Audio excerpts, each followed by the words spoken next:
Hola a todos. Hoy os traigo algo que supongo y no solamente supongo, sino que estoy seguro que puede crear una cierta controversia. Y es, intentar clarificar o explicar bajo mi prisma y mis conocimientos lo que son los ficheros de audio digitales. Bien, ¿qué es un formato de fichero de audio? El formato de audio es un tipo de archivo usado para almacenar datos de audio digital dentro de un sistema informático o de alta fidelidad. El ancho de banda máximo del formato de audio son 20 kilociclos, con un ancho de frecuencias que van entre los 40 y 50 kilociclos. Al adoptar en su momento el sistema PCM lineal, modulación de código de pulsos, cada longitud de paso cuantificado, es decir, convertido a digital o muestra de audio, es la misma. El diseño de bits de los datos de audio se denomina formato de codificación de audio y se puede descomprimir o comprimir para reducir el tamaño del archivo resultante. Por lo tanto, los formatos de archivo de audio se podrían dividir en un principio en dos: archivos con compresión con pérdida y archivos con compresión sin pérdida. Pero lo que todos, o la mayoría, no digo todos, la mayoría usamos más a menudo y más a diario son los ficheros con compresión con pérdida. Léase, entre comillas, los MP3. Dicho esto, no todos los formatos de archivo de audio son iguales. La frecuencia de muestreo, como ya hemos comentado, la profundidad de bits, el rango de frecuencias y el rango dinámico de este audio determinarán la resolución y calidad del audio que escucharemos finalmente. Como estándar para audio con calidad CD, se definió una frecuencia de muestreo, es decir, el número de muestras que se toman por segundo, de 44,1 kHz. Y una profundidad de bits de 16 bits.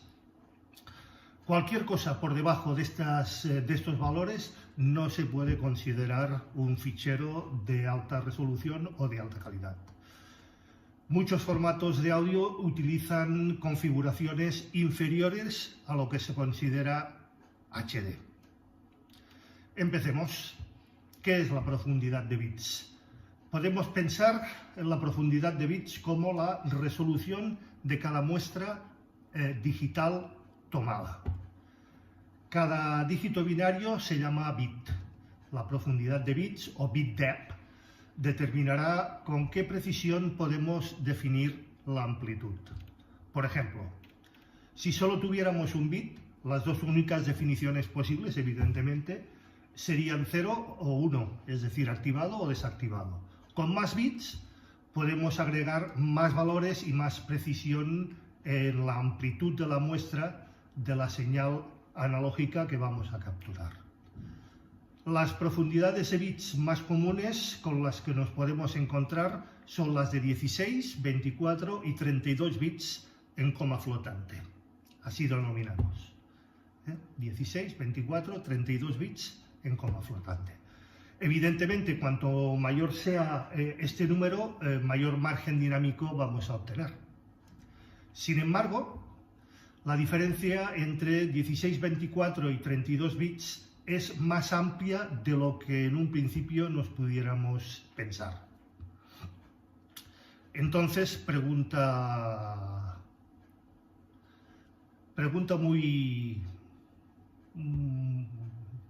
muy concreta: ¿qué profundidad de bits es mejor para grabar?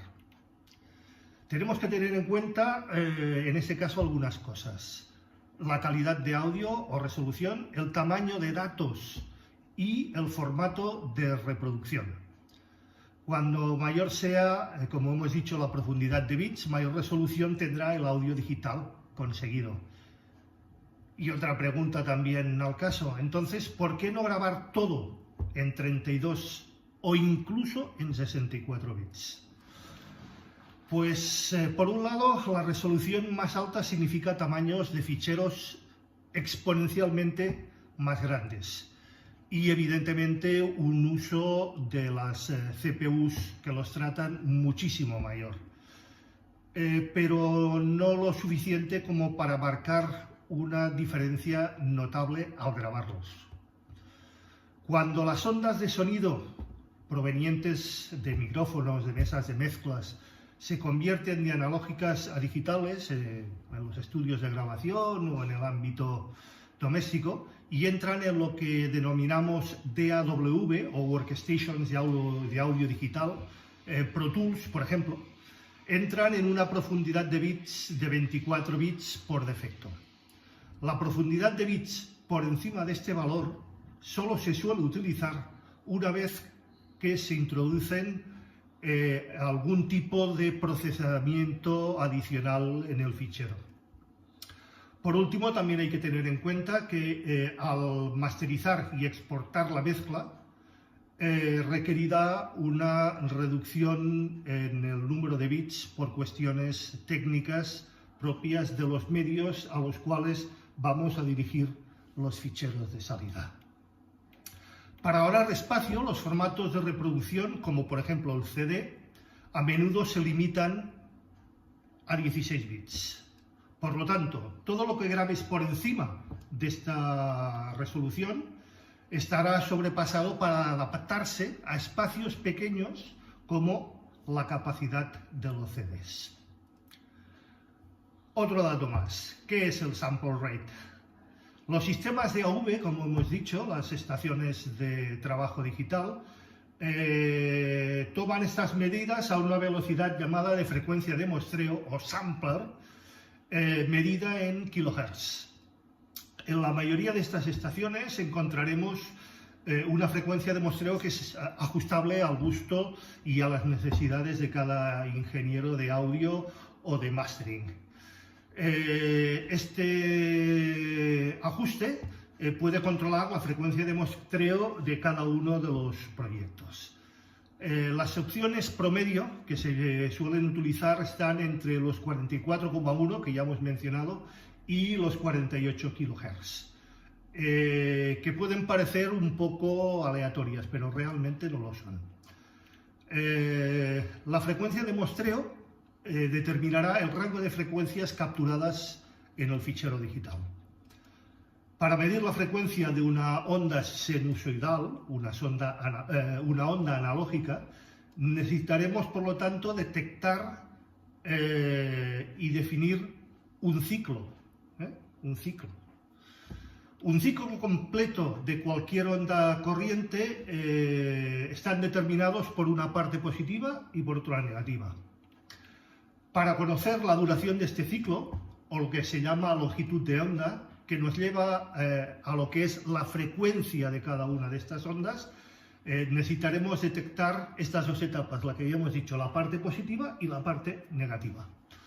Por lo tanto, necesitaremos medir la onda al menos 2 veces por cada ciclo completo de captura y con mucha precisión de esta frecuencia. Esto significa que podemos capturar y reconstruir la forma de onda sinusoidal analógica con un muestreo de al menos el doble de su frecuencia. Esto es lo que se llama la frecuencia de Nitschke. Técnicamente se denomina así. La frecuencia de muestreo más común con la que nos encontramos, como ya os he dicho, es 44,1 kHz o 44.100 muestras por segundo.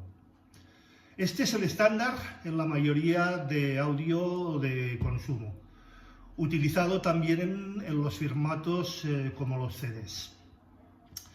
Y este no es un número arbitrario. Los humanos, el ser humano, podemos escuchar, la mayoría de nosotros, frecuencias que van entre los 20 y los 20.000 Hz o los 20 kHz. La mayoría de las personas perdemos la capacidad de escuchar frecuencias altas a lo largo de nuestra vida, o incluso por cuestiones del ámbito donde nos podamos mover, gente habituada a presiones acústicas muy fuertes, como puedan ser los que trabajan en obra pública, como puedan ser incluso los técnicos de sonido o los músicos en directo, suelen perder esta capacidad que, como he dicho, está entre los 20 y los 20.000, y limitarla no más allá de los 15-18.000 Hz. Eso es muy habitual. Sin embargo, la regla del 20-20, es decir, de los 20 a los 20.000, todavía se sigue aceptando como un rango de frecuencias estándar de todo lo que el ESER o las personas podemos escuchar. Bueno, tipos de formato de audio y sus características. Visto todo esto, podríamos afirmar que los formatos de audio se pueden dividir no ya en dos, sino en tres tipos principalmente. Los formatos de audio sin compresión, los formatos de audio con compresión sin pérdidas y los formatos de audio con compresión con pérdidas. Vamos a analizar, por tanto, los diferentes tipos de formato de audio y el grupo al cual pertenecen cada uno. Bien, empezaremos por el WAP, uno de los tipos de formato más comunes, llamados WAP, que su nombre viene de su denominación en inglés, Waveform Audio File Format. Como os he dicho, el formato WAP fue desarrollado en un inicio por IBM y Microsoft durante el año 1991. Mucha gente asume que los archivos WAP son archivos de audio sin comprimir, pero esto no es del todo cierto. WAP en realidad es un contenedor, es un fichero que contiene en Windows diferentes, o la posibilidad de diferentes formatos de audio. Esto significa que un archivo WAP podía contener audio comprimido, pero rara vez se suele utilizar WAP para archivos de audio comprimido, bien sean con o sin pérdidas. La mayoría de archivos WAP contienen audio sin comprimir, como os he dicho, y en formato PCM.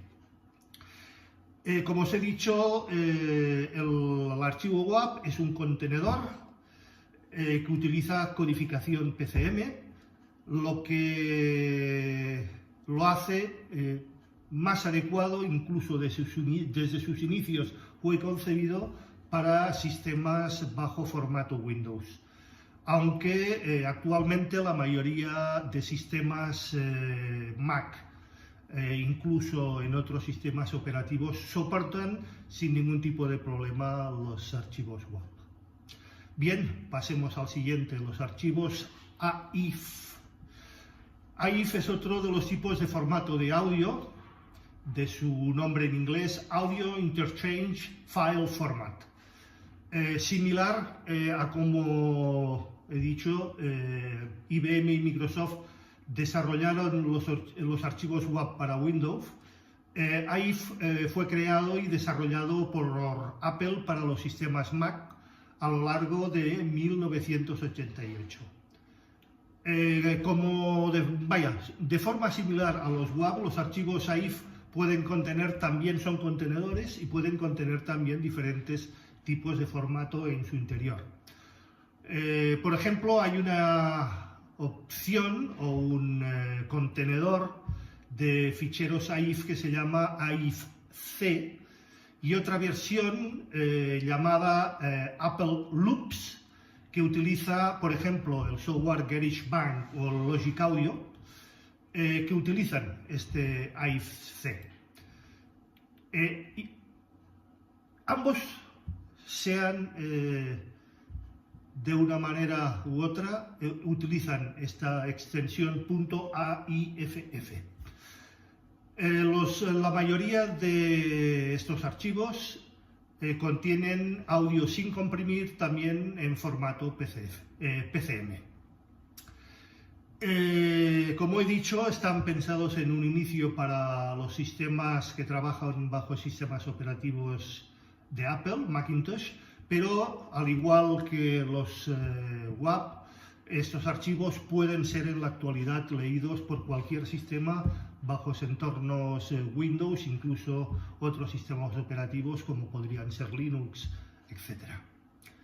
Siguiente formato, el AU. El formato AU es un formato de archivo de audio simple desarrollado en su momento por la empresa o por el conglomerado de empresas de Sun Microsystems. El formato como tal fue en sus inicios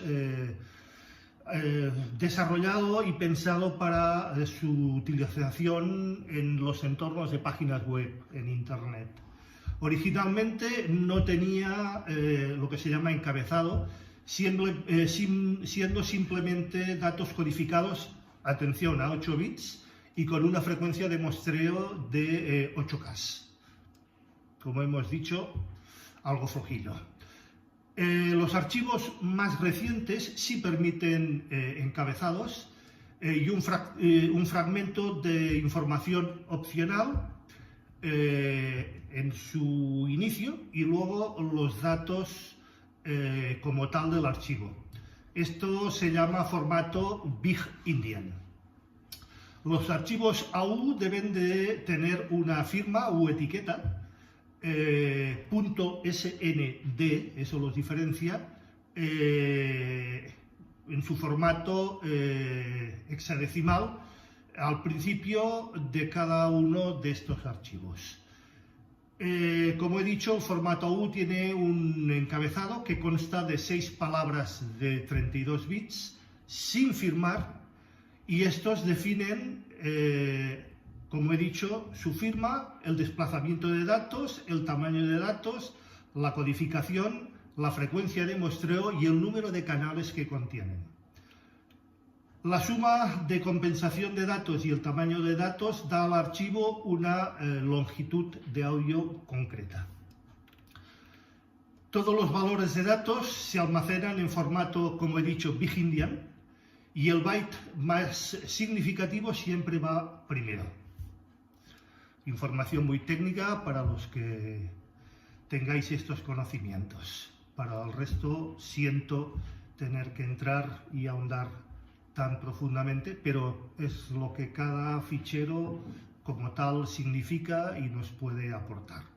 Bien, vayamos a otro gran conocido, el formato FLAC, de sus siglas de nombre en inglés Free Lossless Audio Codec, es decir, formato de codificación sin pérdida. Este formato se convirtió desde su introducción en el año 2001 muy rápidamente en uno de los estándares más populares de codificación sin pérdida. Lo bueno es que el formato FLAC puede comprimir también un archivo hasta un 60% sin pérdida de ni un solo bit de datos.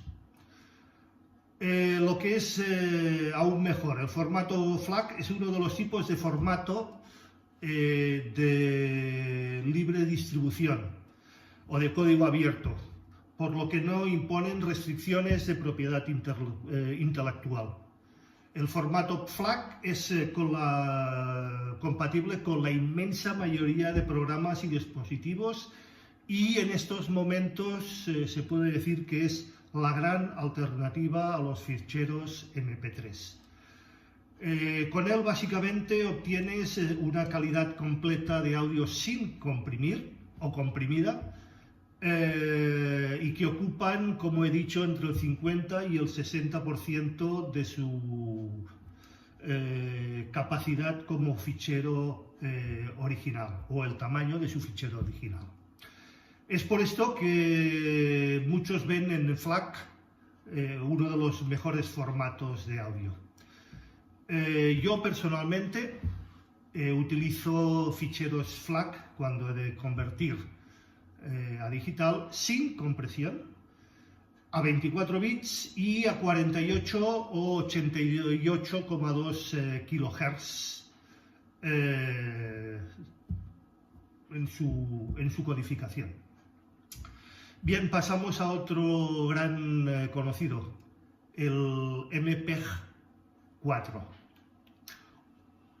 La extensión que se suele utilizar en este MPEG-4 para diferenciarlo de su hermano de vídeo es el MP4A. Esto es una extensión de audio codificado con una codificación avanzada denominada AAC, que es una compresión con pérdidas. En general, el M4A se pensó como el sustituto o el sucesor del MP3, que en un principio había sido pensado no solamente para audio, sino, como he dicho antes, también como formato para vídeo, MPEG-1 o MPEG-2. Posteriormente, el MPEG-3. Como he dicho, el M4A son las siglas de MPEG-4 audio.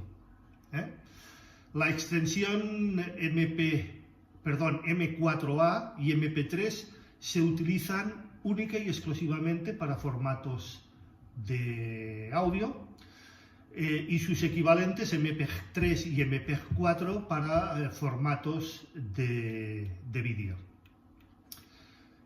Los archivos M4A están lo que se llama desprotegidos. Los archivos protegidos, por razones varias, entre ellas las de copyright, derechos de autor, etc., suelen tener una extensión diferente. Esta extensión es la M4P, de protegido. La calidad de los M4A es mejor y los tamaños de archivo conseguidos considerablemente más pequeños que los MP3. Los archivos M4A suenan considerablemente mejor que sus archivos o hermanos anteriores, los MP3, cuando se codifican a la misma velocidad. Debido a que algunas de las mejoras realizadas en este formato así nos lo permiten.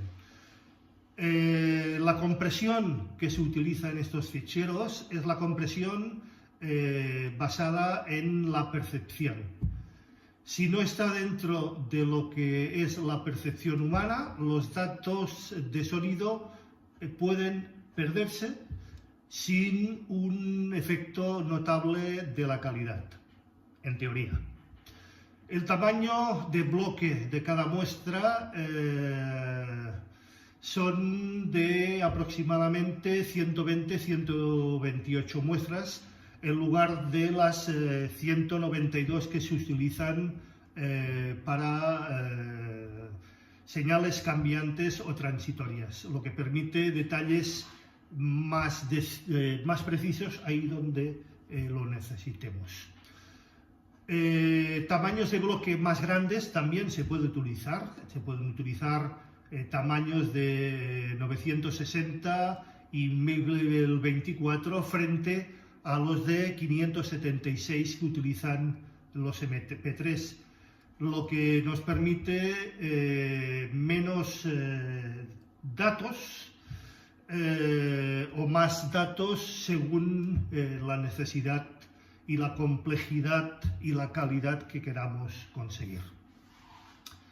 Otro formato no tan conocido, formato Shorten o SHN. Es un formato de archivo utilizado para comprimir datos de audio, es decir, formato de archivo con compresión. Y esta forma de compresión de archivos que se utiliza es compresión sin pérdidas. Parecido al formato del CD, es decir, 44,1 kHz, 16 bits, PCMs. Shorten ya no sigue desarrollándose, y otros tipos de formato de audio como el FLAC que hemos mencionado, el Monkeys Audio, APTE, el TTA y el Webpack, el WV, se han hecho mucho más populares que esto. Sin embargo, Shorten todavía en algunos casos sigue utilizando por parte de los técnicos y productores, porque hay muchísimas grabaciones legalmente negociadas que se codificaron bajo este códec, bajo el códec Shorten. Debido a esto, todavía en muchos casos para la postproducción y la masterización de estos archivos antiguos, muchos ingenieros y técnicos siguen utilizando, porque se ven forzados a ello, porque los archivos en origen son archivos SHN o Shorten. Bien, otro tipo más, el TTA, de sus siglas en inglés T-Through Audio. Es un compresor de audio sin pérdidas, en tiempo real, gratuito, eso sí, libre de derechos, y basados en filtros de pronóstico adaptativos. El TTA ofrece niveles de compresión muy adecuados, mientras mantiene unos niveles de alta velocidad de operación. Al no tener pérdidas, los TTA comprimen archivos y tan solo ocupan un 30% de su tamaño original. Esto nos permite, para que nos hagamos una idea, el poder archivar 20 veces lo que ocuparía un CD en el mismo formato, es decir, 20 CDs en un soporte DVD-R. Los requisitos mínimos del sistema lo han hecho bastante popular. Es decir, no necesita demasiadas prestaciones a nivel de estación de trabajo para poder operar con estos archivos. Las compresiones o las proporciones de compresión logradas por TTA varían dependiendo del tipo de música que vayamos a manipular. Y estas suelen oscilar entre lo que os he dicho, un 30%, e incluso en algunos casos podemos llegar al 70% del tamaño del fichero original. El formato de audio TTA comprimido sin pérdidas admite etiquetas de lo que se llaman ID3 en su versión 1 e ID3 en su versión 2. Los ID3 son los que nos permiten incrustar dentro de los ficheros aquella información como el título, el autor de la pista, el nombre de la pista, e incluso introducir algunos elementos como añadidos a la información de la música y que luego a la hora de descomprimir no son mostrados en las pantallas de los reproductores. La compresión que se suele utilizar, incluso en datos multicanal, pueden ser de 8, 16 y 24 bits de audio en formato WAV. Actualmente la mayoría de los reproductores de audio todavía no admiten este tipo de formato TTA. Para que la música en TTA puedan ser reproducidos por reproductores MP3, estos deben de soportar estos formatos TTA. Como he dicho, el TTA, el Total Audio Convert, que es un software, y otros softwares parecidos soportan, estos sí, los formatos TTA, los MP3, los AAC, los WAVs, los VMA y muchísimos otros tipos de ficheros de audio. Pero insisto, son softwares muy posteriores y en sus versiones iniciales la mayoría de reproductores no soportan este formato. Bueno, otro formato bastante popular y bastante utilizado, el ATRAC. El ATRAC es un tipo de archivo de audio usado por dispositivos electrónicos, sobre todo de la marca Sony, y en concreto en sus consolas PSP. Y también en reproductores de audio digital, grabadores de audio digital, como los que suelen utilizar muchos reporteros para hacer sus reportajes y luego editarlos junto con las imágenes en vídeo. El ATRAC, de sus siglas en inglés Adaptative Transform Acoustic Codec, se refiere a múltiples algoritmos de compresión que, como he dicho, fueron desarrollados por Sony. Está basado en principios psicoacústicos, esto es importantísimo, y ofrecen distintas tasas de compresión según la calidad que queramos conseguir. Se utilizaba para guardar información inicialmente de audio en los formatos que muchos de vosotros recordaréis como eran los minidisc. Como ya he dicho, desarrollado y propietario el formato y el copyright de los minidisc por la casa Sony. La primera versión que desarrolló Sony de este códec era el ATRAC 1 o simplemente ATRAC. Y se desarrolló durante la década de los 90, sobre el año 1992.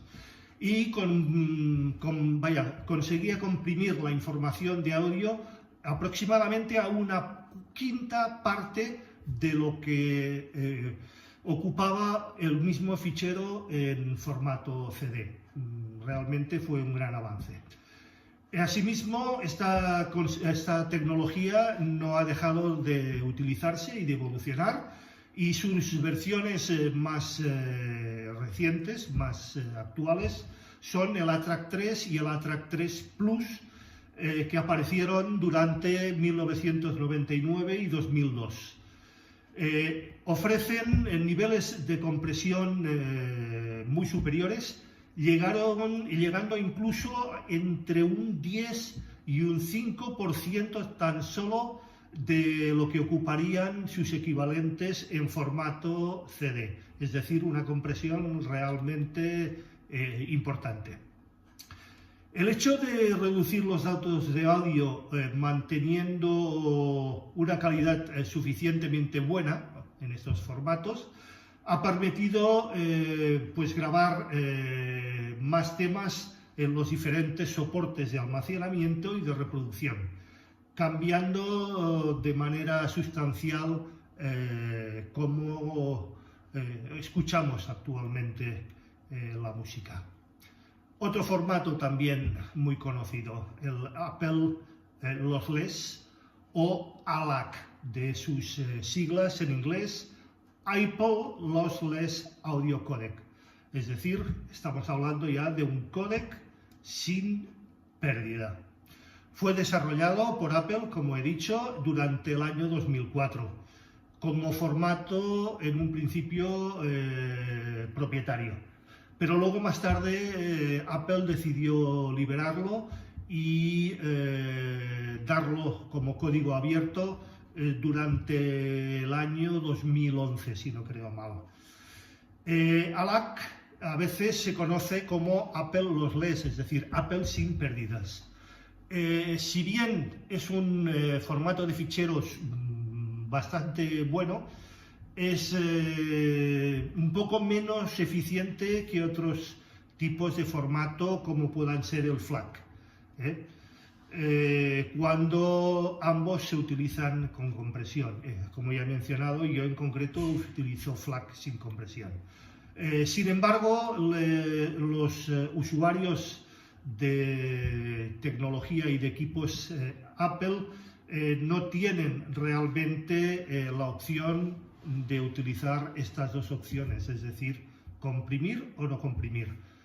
Esto es porque la mayoría de softwares, entre ellos iTunes y todos aquellos basados en formato iOS, es decir, sistemas operativos iOS, brindan soporte nativo a ALAC, es decir, al formato propietario de Apple, y no dan prácticamente ningún soporte a los formatos FLAC, es decir, fuerzan al usuario en la mayoría de los casos a utilizar ficheros comprimidos.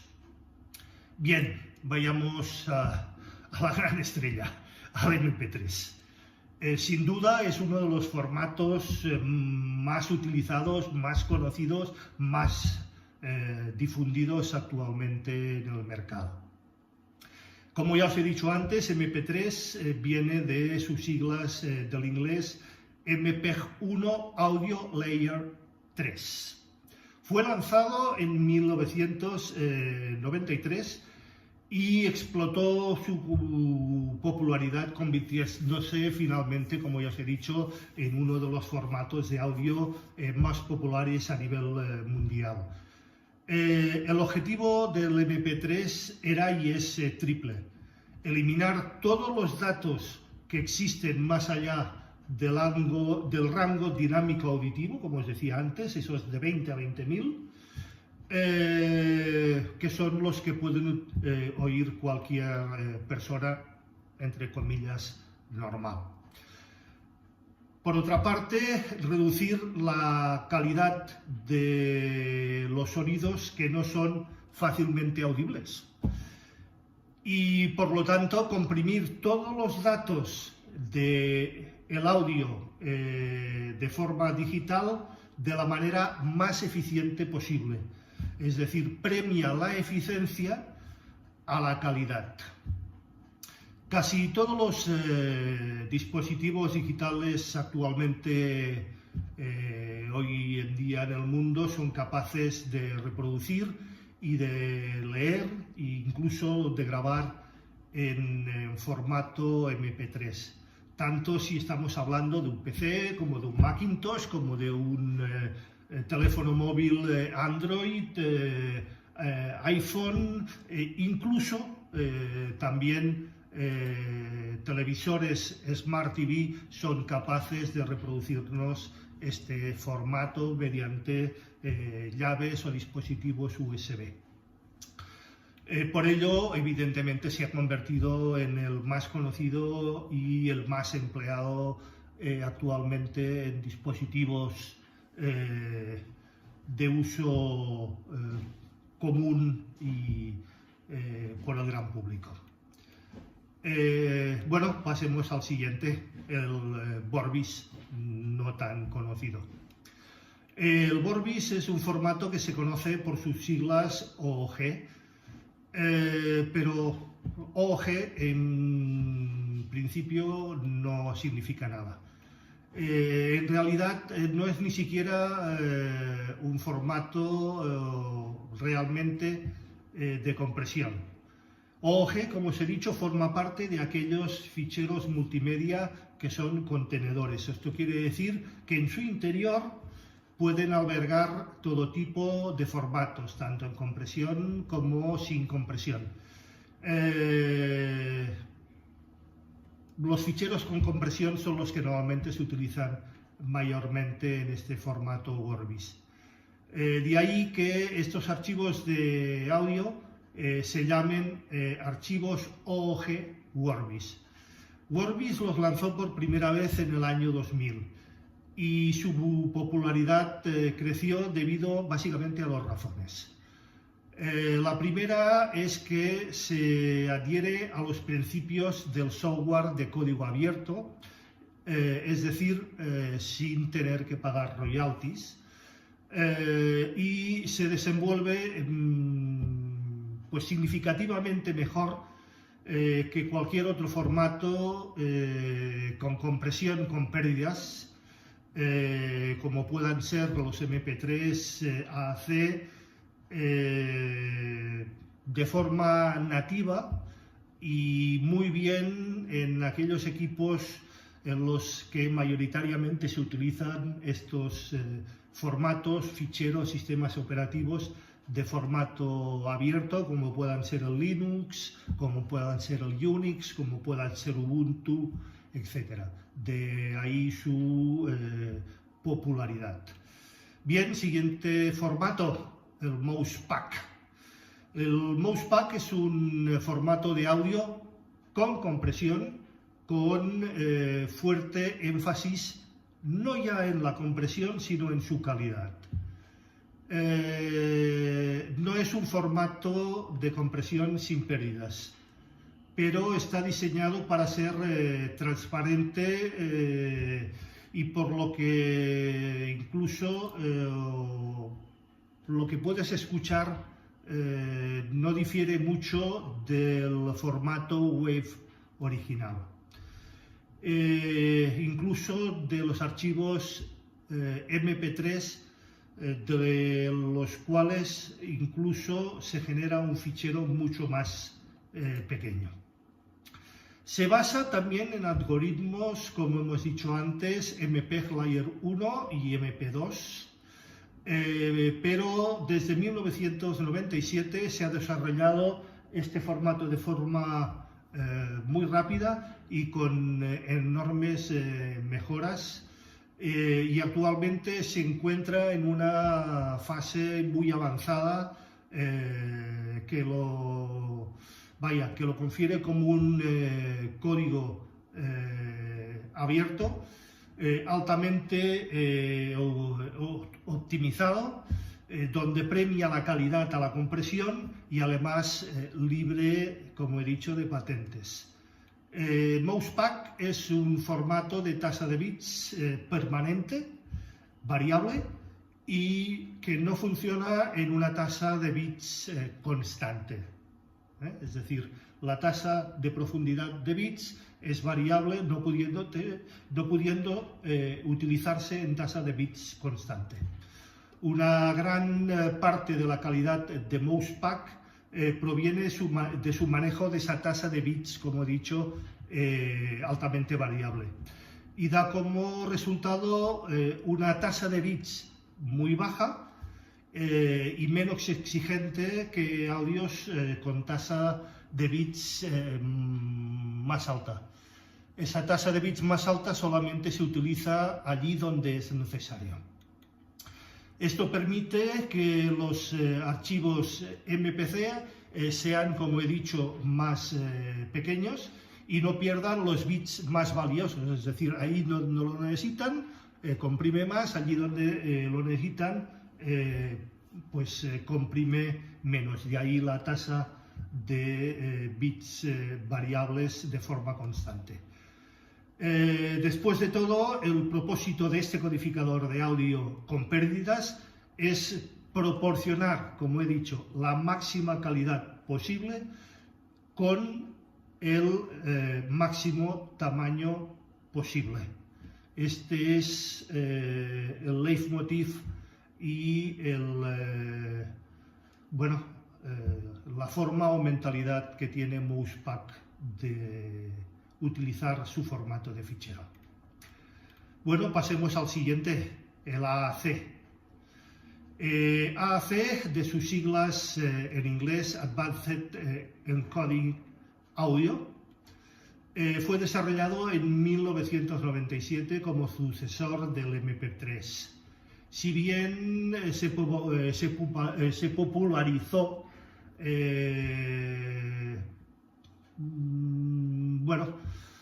nunca ha llegado a ser tan popular como el MP3.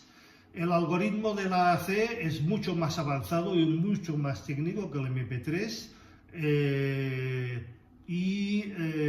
podríamos comparar la misma grabación en formato MP3 y AAC con la misma velocidad de bits, y el AAC generalmente tendría una mejor calidad de audio, aunque el MP3 es un formato doméstico, como ya hemos dicho, y el AAC es usado de forma amplia en otros ámbitos que no son los ámbitos propiamente domésticos. De hecho, es el método que utiliza la popular plataforma de audio YouTube. Se utiliza también muchísimo en teléfonos Android y iOS.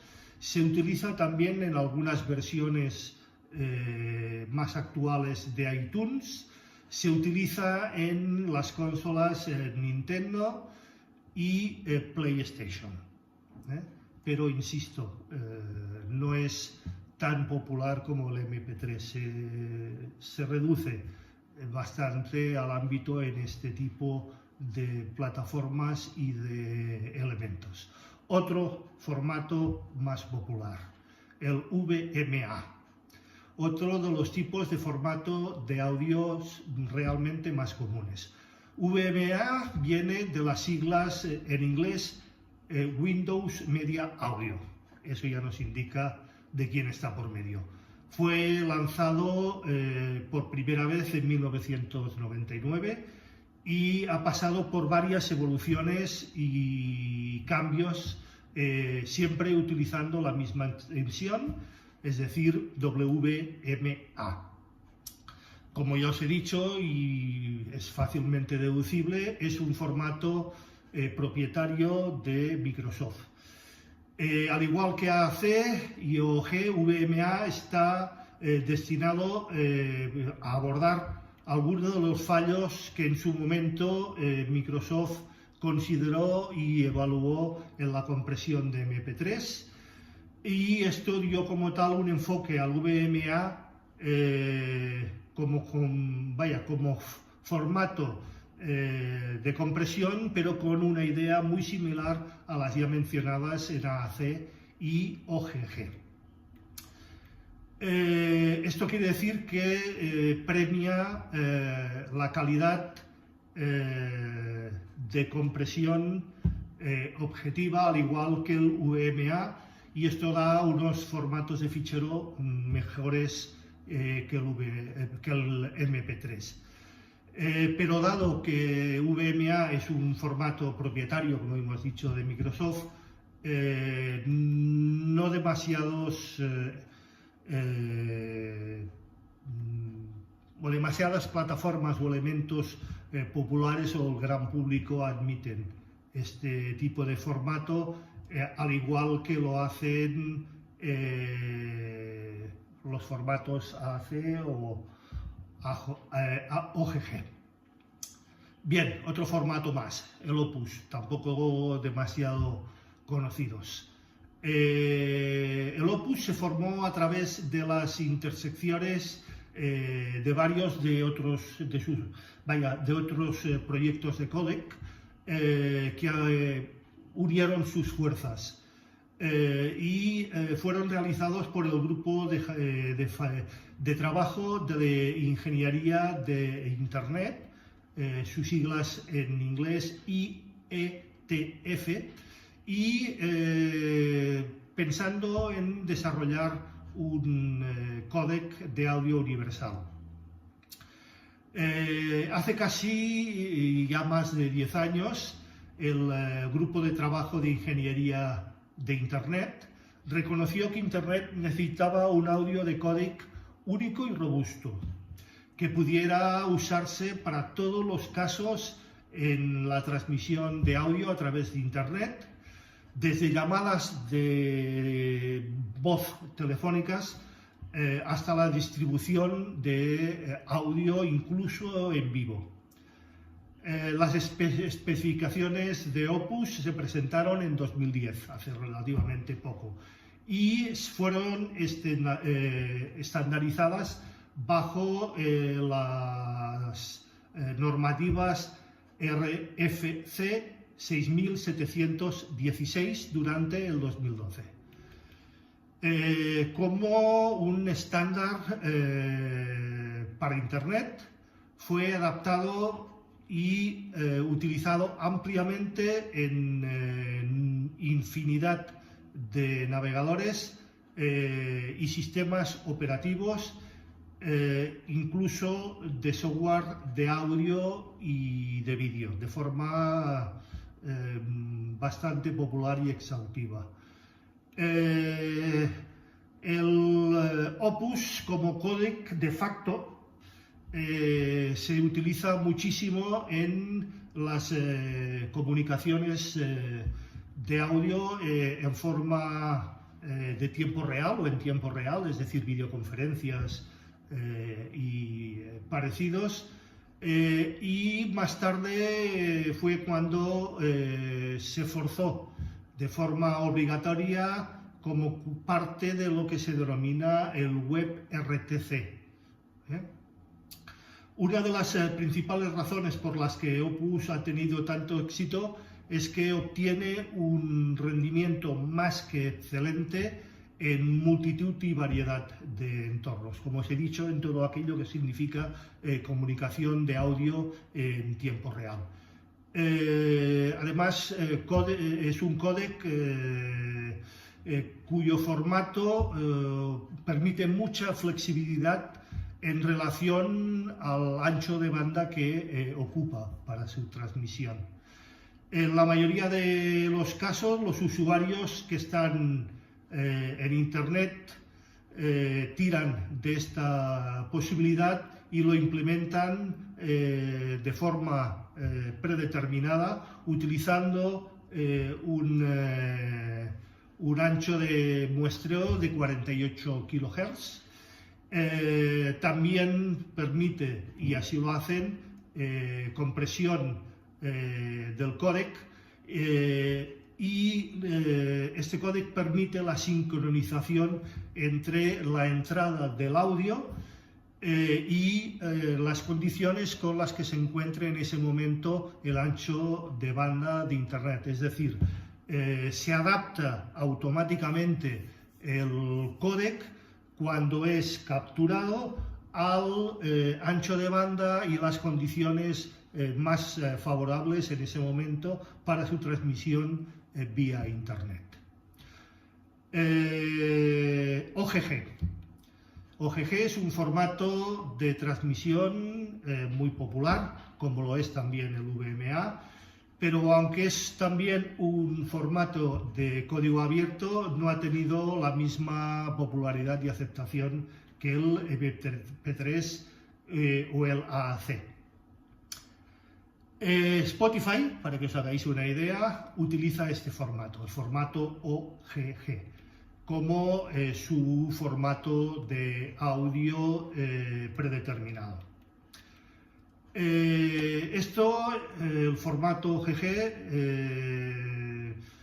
solía estar en su momento documentado e indicado en la documentación que solía entregar, como hemos dicho, Spotify, pero desde hace un tiempo, no se sabe por qué razón, fue eliminado de su documentación.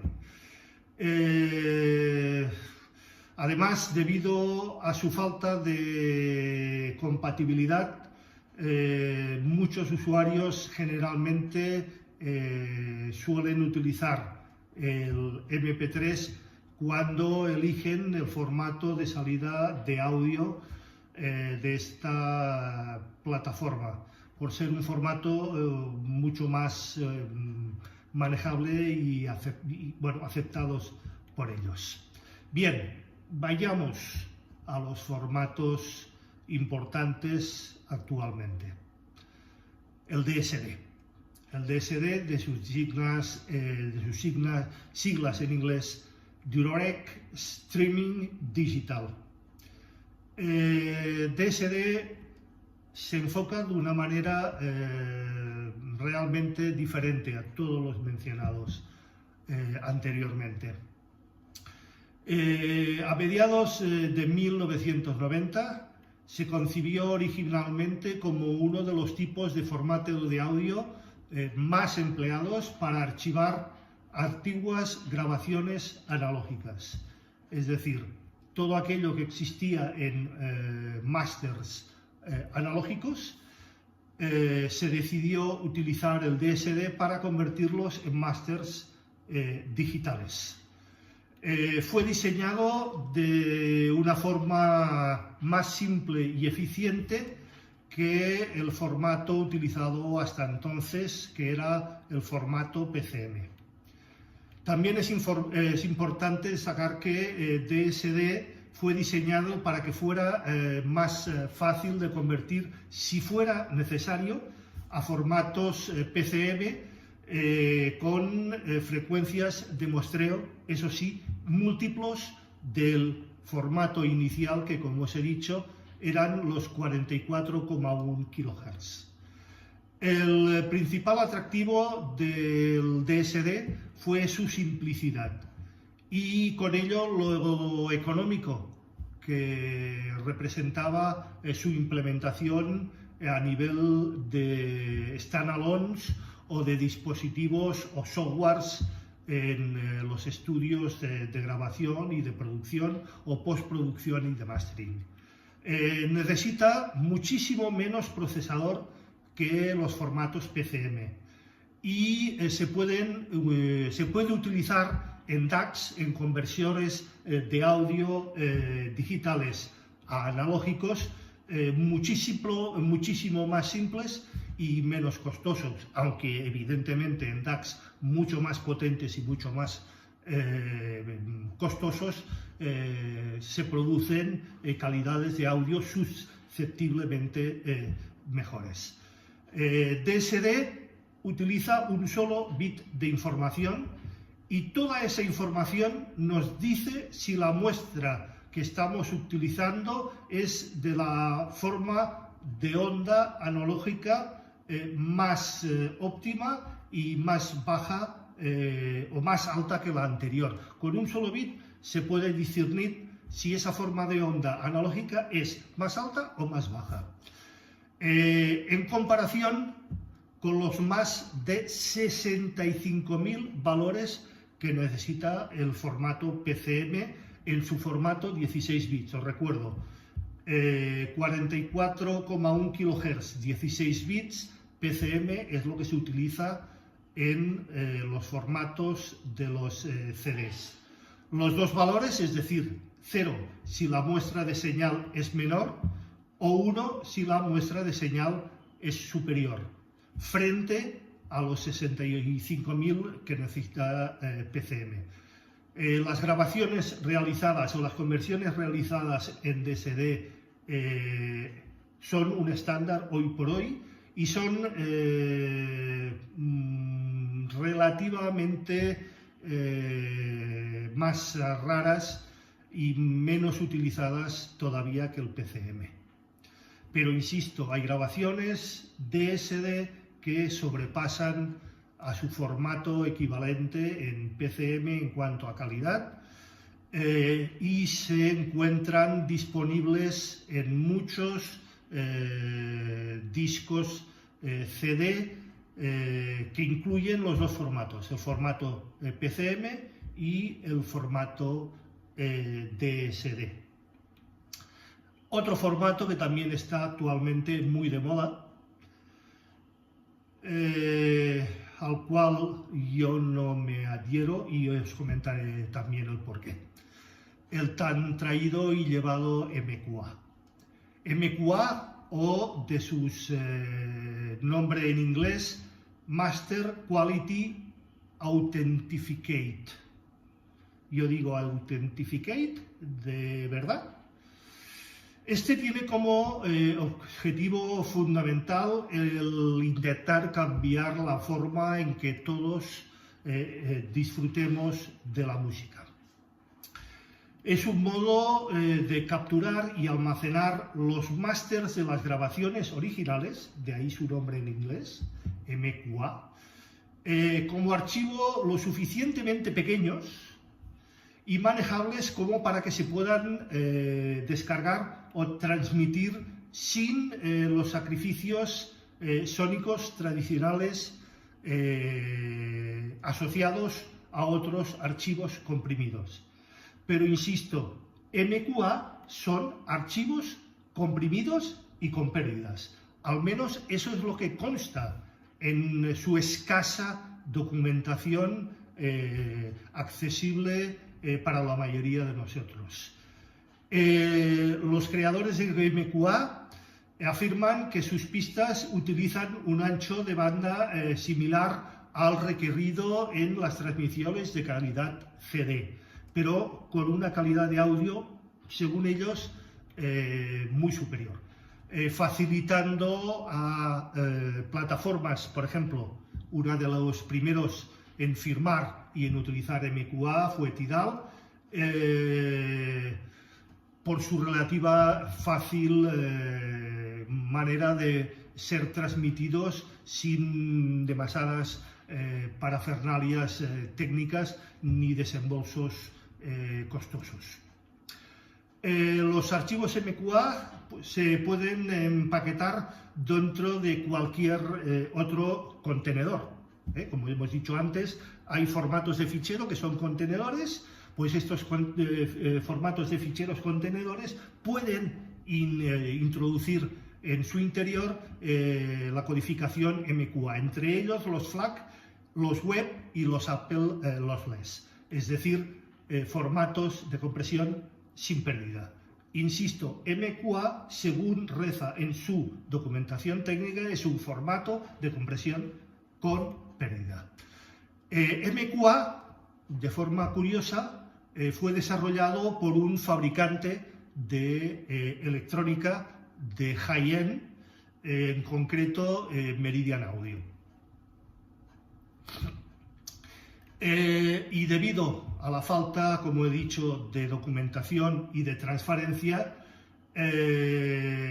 muchísima gente de la alta fidelidad de excepción, el high-end y equipos de coste muy elevado dudan de su calidad y optan más por creer que para su codificación se utilizan medios de algoritmos de ecualización y medios también de algoritmos psicoacústicos para hacernos creer, al escuchar estos formatos, que su calidad es superior a la de otros formatos, como hemos dicho, de compresión o no compresión sin ningún tipo de pérdidas. Para mí, MQA no. Insisto, ya lo he dicho al principio, podemos entrar en discusiones bastante infructíferas entre sí o sí no. Bien, un formato que parece ser llamado un formato de futuro, el DXD o Digital Extreme Definition. Es un nuevo formato, como os he dicho, de formato digital, desarrollado en sus inicios por Philips y Merging Technologies para editar grabaciones que fueron en su momento codificadas en DSD o en formatos de superaudio CD. El DXD, como el formato DSD, utiliza un solo bit, al igual también que el superaudio CD, y no es adecuado este formato para su edición. Para su edición se deben de utilizar formatos alternativos, léanse DSD, FLACs, WAPs, etc., durante las etapas de masterización. En contraste, con el formato DSD White o DSD Pure, que ofrecen, esto sí, esa posibilidad de edición tanto a nivel de ecualización, de fundido cruzado y de la utilización de frecuencias de muestreo más altas, próximas o en concreto de los 2822 megaciclos. DXD, como os he dicho, es una señal en PCM de 24 bits, es decir, 8 bits más que los formatos de CD convencionales. Las muestras que se utilizan son a 352.008 kHz, es decir, 8 veces más que sus homónimos, los formatos PCM utilizados en CD, que como os recordaré es de 44,1 kHz. La velocidad de datos es de 8,4672 megabytes por cada uno de los canales, es decir, 3 veces más que el DSD. DXD también se puede utilizar en una amplia gama de softwares de estaciones lineales, como puedan ser los softwares de Pro Tools, Cubase, Logic Studio, Digital Performers, etc. Es decir, existe ya ese plugin utilizable en esas plataformas y en esas estaciones de trabajo. DXD, como os he dicho, se introdujo por parte de Margin Pyramids y lo utilizaron en un standalone, en un convertidor que se llamaba el Synfix 2 durante el 2004. Esta combinación hacía posible el poder grabar y editar directamente en DXD y que incluso se pudieran convertir los ficheros de SD y de Super CD antes de poder ser publicados. Esto ofrecía una gran ventaja a los ingenieros de sonido y de masterización, ya que el ruido creado en la conversión del DSD se elevaba drásticamente, es decir, el ruido se disminuía muchísimo por encima de los 20 kHz, que como hemos dicho antes era o es el tope de frecuencias audible por el ser humano o por nosotros. Y en este formato no se agrega ningún ruido más a la señal durante su edición. Hoy en día DXD también se utiliza como formato de distribución de música en algunas plataformas en formato de alta definición o super alta definición, por lo que muchos creemos que está llamado a ser un formato con mucho futuro. Y evidentemente ahora todos o muchos estaréis preguntando: ¿y qué formato de audio es el más adecuado para mí? Para la mayoría de las personas la decisión es bastante sencilla. Si estás capturando o editando audio sin procesar, usa un formato sin compresión. De esta manera trabajarás con la mejor calidad de audio posible. Cuando hayas terminado, coges este fichero y lo conviertes al formato que mejor vaya o mejor se adapte a las necesidades que tengas, tanto sea comprimido como no comprimido, con pérdidas o sin pérdidas. pero el fichero original estará en su máxima calidad tecnológica permitido hoy por hoy. Si en cambio estás escuchando música y deseas que la representación sea lo más fiel posible, utiliza evidentemente un formato de fichero sin pérdidas.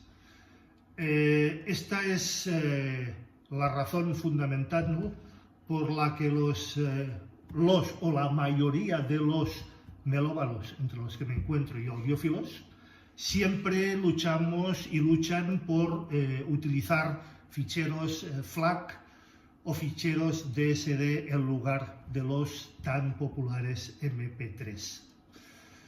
Ten en cuenta que necesitarás mucho más espacio para los ficheros sin pérdida que para los ficheros MP3, pero evidentemente, y eso es lo que premia, si disfrutas con la música, si te suena lo suficientemente bien, el archivo de audio es lo de menos.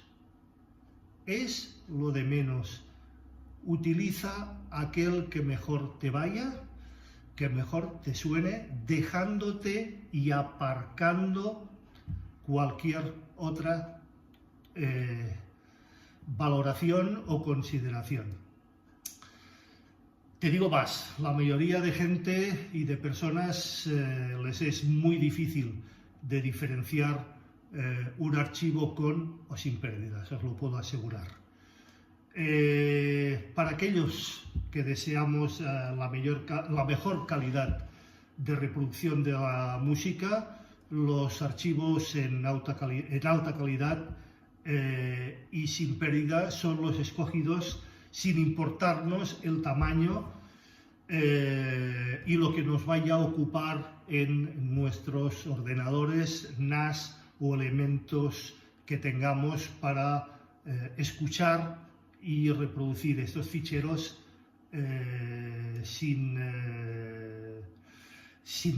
preocuparnos por este tamaño. Eso sí, teniendo en cuenta que para reproducir estos archivos y notar las diferencias, tendremos que disponer de un equipo en condiciones, de un precio más elevado, de prestaciones más elevadas y de unos altavoces o auriculares a nivel de esos equipos. Y para terminar, comentar que sin ningún ánimo de controversia y sin ningún tipo de cualquier otra consideración, de verdad, cualquier vinilo, cualquier